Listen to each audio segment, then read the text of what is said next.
Hello friends. तो आज से हम सब हिस्ट्री पढ़ेंगे 6th क्लास की, जिसमें हम पढ़ेंगे हमारे भारत की, हमारे वर्ल्ड की एंशिएंट हिस्ट्री। तो आइए शुरू करते हैं चैप्टर नंबर 1 से, जो है what, where, how and when.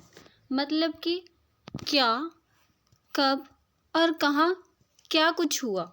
तो हम ये सारी क्लास 6 की हिस्ट्री है, हम पढ़ते हैं। मैं बिल्कुल छोटे छोटे नोट्स बनाए हैं ताकि आप सबको आसानी से समझ आ सके। सो पहला हमारा है वेयर डिड पीपल लिव, कि लोग कहाँ रहते थे। तो आइए जानते हैं। पीपल्स जैसे हम कह सकते हैं hunters, gatherers, craft person, artist, king, kingdoms, merchant, priests, musicians and scientist. मतलब कि हमारे जैसे लोग जो उस समय रहते थे वो कहाँ रहते थे।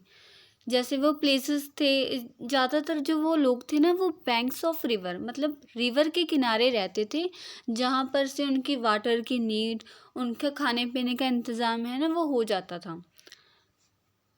और जो हमारा इंडिया का नेम है ना, भारत, वो कैसे पड़ा, आइए मैं आपको बताती हूँ। जो इंडिया और भारत है ना, ये वर्ड इंडस से आया है। इंडस का मतलब होता है सिंधु, ठीक है, और सिंधु इसको संस्कृत भाषा में कहते हैं। ईरानियंस और ग्रीक थे ना, जो ग्रीक लोग थे जो नॉर्थ ईस्ट साइड में रहते थे 20,000 ईयर्स एगो। वो लोग थे ना जो इस चीज़ से बहुत फेमिलियर थे कि जो इंडस है, इंडस तो आपको पता होगा एक रिवर का नेम है ना। तो वहाँ से हमारा इंडस है ना, उसको वहाँ से वर्ड निकाले इन लोगों ने, ईरानियन और ग्रीक्स ने, हिंदूस और इंडोस। अब आप जैसे हमको पता है कि हमारे देश का नाम हिंदुस्तान है, तो जो हिंदुस्तान का हिंदू है ना, वो इस इंडस से आया है, जिसको हम हिंदोस और इंडोस कहते हैं। जो इंडिया है ना हमारा, ये लैंड ऑफ ईस्ट कहा जाता है इसको, मतलब ये ईस्ट साइड में है ना, जो वहाँ से हमारे इंडिया का जो नेम है वो पड़ा है। जैसे इंडिया है ना, जैसे इंडो, हिंदोस, ये वाले वर्ड्स हैं ना, जो ईरानियंस, ग्रीक्स, जो उस समय के स्कॉलर्स थे, जो ट्रैवलर्स थे, उन्होंने सर्च करके उनको पता लगा कि ये एरिया कौन सा है, ये एरिया कौन सा है, और उन लोगों ने इन एरियाज़ के नेम दिए। तो वहीं से हमारा लैंड ऑफ ईस्ट को हम कहते हैं इंडिया। भारत नेम है वो आया है group of people who lived in west, mentioned in Rigveda, composition in Sanskrit. मतलब जो भारत शब्द है वो संस्कृत भाषा से आया है, जिसका मतलब है जो वो वाले लोग जो वेस्ट में रहते हैं।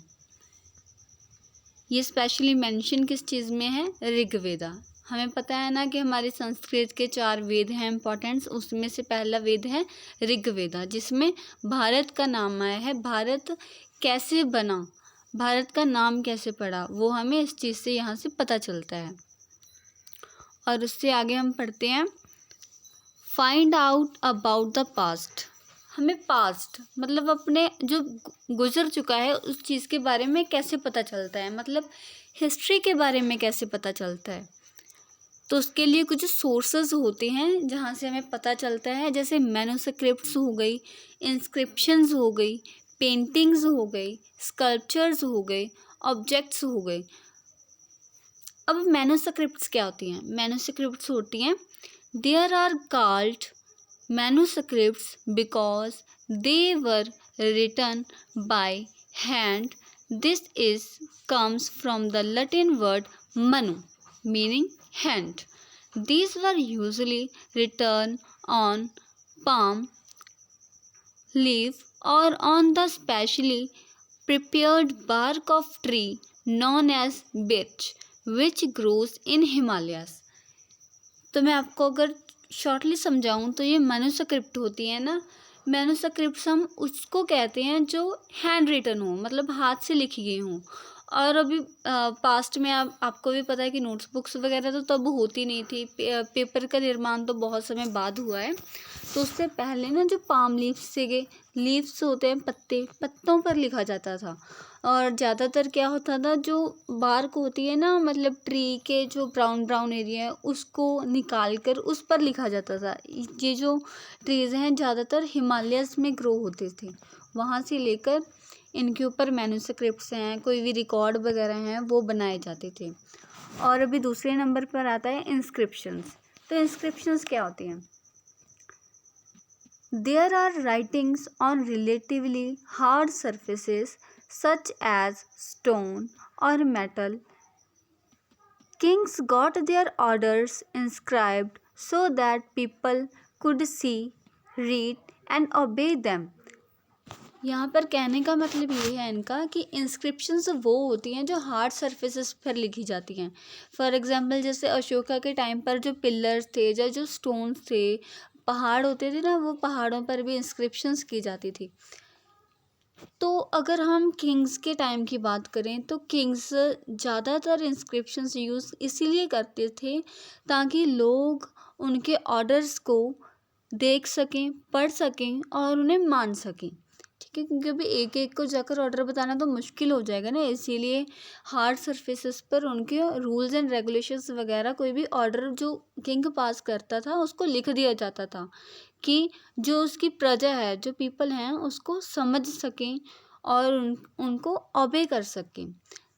आगे पढ़ते हैं। There are other kinds of inscriptions as well as where men and women including kings and queens record what they did। और दूसरे नंबर पर पहला तो हो गया कि जो किंग्स थे वो इंस्क्रिप्शन क्यों लिखते थे हार्ड सरफेसेस पर, ताकि जो हमारे उनकी प्रजा है ना, वो उनके ऑर्डर्स फॉलो कर सके।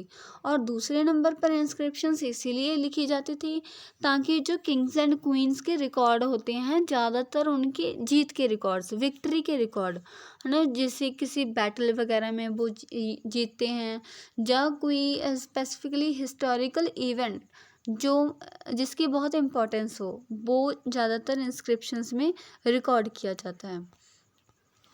और उससे आगे पढ़ते हैं। Letters with date. अभी ये बहुत इम्पोर्टेंट है। हमने कहीं कहीं देखा होगा कि BC, AD, CE, BCE, ये जो वर्ड्स हैं ना, मतलब ये डेट्स के साथ लिखे जाते हैं।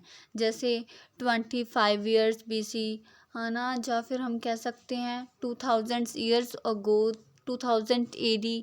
तो ये क्यों होते हैं और इनका मतलब क्या होता है वो जानिए। BC का मतलब होता है स्टैंड्स फॉर बिफोर क्रिस्ट। जो क्रिस्ट है ना, ये हम कह सकते हैं कि जैसे कोई भगवान का पीरियड होता है, उसके लिए यूज़ किया जाता है क्रिस्ट। तो BC क्या हो गया, स्टैंड्स फॉर बिफोर क्रिस्ट, मतलब भगवान के समय से पहले। जब भगवान के समय जब शुरू हुआ था ना, लॉर्ड्स वगैरह को मानना, उनकी मूर्तियाँ वगैरह का जो खोज है वो शुरू हुई थी, उससे पहले का समय। और AD होता है एनो डोमिनी, मतलब भगवान के समय के बीच, जब मूर्तिज वगैरह, जब वर्शिप वगैरह स्टार्ट हो गई थी। वैसे वर्शिप तो काफ़ी समय पहले भी लोग करते थे, लेकिन जब ज़्यादा ट्रेंड था उस चीज़ का, जब लोगों को पता लगने लगा था कि हाँ भगवान है। CE होता है स्टैंड्स फॉर कॉमन एरा, मतलब कह सकते हैं हम कॉमन एरा, जो BC एंड AD के बाद आती है। BCE stand for before common era, मतलब जो बिफोर क्रिस्ट और एनो डोमिनी के पहले का समा था उसको हम BCE कहते हैं, जिसके बारे में हमें कुछ ज़्यादा नॉलेज नहीं है कि वो कौन सा पीरियड था, उस वक्त लोग क्या करते थे।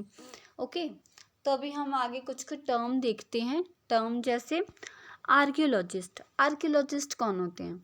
जो स्टडी करते हैं ऑब्जेक्ट्स को। जैसे हमें पता है कि ज़मीन, कोई भी ऐसी चीज़ें जो हमें खोज कर निकालते जो हम खोज कर निकालते हैं, जो ये खोजने वाला काम होता है, ये आर्कियोलॉजिस्ट करते हैं। जैसे उन्होंने धरती के नीचे से मूर्तियाँ निकाली, ऑब्जेक्ट्स निकाले, ऑर्नामेंट्स निकाले, कोई बोन्स वगैरह निकाली, किसी एनिमल्स की हो गई, किसी इंसान की हो गई, या और भी बहुत कुछ होता है ऑब्जेक्ट्स। तो जो वो ऑब्जेक्ट्स को स्टडी करते हैं, जो वो ऑब्जेक्ट्स को खोज कर निकालते हैं, उनको हम आर्कियोलॉजिस्ट कहते हैं। अगर मैं और ब्रीफ में बताऊं तो ये स्टडी करते हैं बिल्डिंग्स को जो स्टोन और ब्रिक से बनी होती हैं, पेंटिंग्स, स्कल्पचर्स, जो मतलब केव्स वगैरह में ना पुराने समय में पेंटिंग्स वगैरह हुआ करती थी वॉल्स पर, केव्स में। जैसे अभी भी हमको शौक होता है कि हम कुछ ना कुछ ड्रा करते हैं, तो उस समय में भी ना मतलब वुमेन्स, मेंस, चिल्ड्रंस को भी इस चीज़ का थोड़ा सा क्रेज़ था कि कुछ ना कुछ वो ड्रॉ करें। एज अ कि हम कह सकते हैं कि हमारे लिए उन्होंने कुछ ना कुछ प्रूफ छोड़ा है कि हम इस वक्त क्या कर रहे हैं। और जो आर्कियोलॉजिस्ट होते हैं ये एक्सप्लोर करते हैं, खोजते हैं न्यू न्यू टूल्स को, वेपन्स को, स्पॉट्स को, मतलब कोई भी इम्पोर्टेंट मूवमेंट्स, कोई कॉइन्स वगैरह हो गए कि ये कॉइन किस वक्त का है, या ये वेपन्स वगैरह कब यूज़ किए गए थे, कैसे बनाए गए थे, ये सारा काम किसका है, आर्कियोलॉजिस्ट का है। और डेसिफरमेंट अब और नई टर्म है। डेसिफर का मतलब होता है जो चीज़ें हम रीड कर सकें। ज़्यादातर जो डेसिफर है उसका वो जो वर्ड है वो लैंग्वेज के लिए यूज़ किया जाता है। लैंग्वेज इन द सेंस कि जो भाषा पढ़ी जा सकती हो। जैसे अभी हमको पता है कुछ के इंस्क्रिप्शंस, कुछ के मैन्युस्क्रिप्ट्स ऐसी हैं जो अभी तक आर्कियोलॉजिस्ट भी स्टडी नहीं कर पाए हैं। इसीलिए डेसिफरमेंट एक ऐसा प्रोसेस है जिसके तहत कोई भी स्कॉलर्स हैं वो जो इंस्क्रिप्शंस होती हैं, जो मैन्युस्क्रिप्ट्स होती हैं, उनकी लैंग्वेज को डिस्कवर करते हैं कि ये किस लैंग्वेज में लिखी गई है, जो किस लैंग्वेज के साथ मैच करती है, और उसके ज़रिए में उनकी वो लिपि स्क्रिप्ट होती है ना, जो उसको फाइंड आउट करते हैं, और उसके बाद वो कुछ ना कुछ हद तक जाकर जान पाते हैं कि इसमें क्या लिखा गया है, ये जो इंस्क्रिप्शन है ये क्या मैसेज दे रही है। तो क्या क्या मैसेज दे रही है वो हमें कैसे पता लगा, अगर उन्होंने स्क्रिप्ट और लैंग्वेज है उसको मतलब जाना कि ये कौन सी लैंग्वेज है, कौन सी स्क्रिप्ट है, कब लिखी गई है। तो लैंग्वेज को जानने के तरीके को हम डेसिफरमेंट कहते हैं। ओके, तब और इसके आगे थैंक यू कि आपने इतना सुना। आप मुझे सपोर्ट कीजिए ताकि मैं आपकी आगे आपकी स्टडीज़ में, आपके एग्ज़ाम्स में हेल्प कर सकूं। Thank you.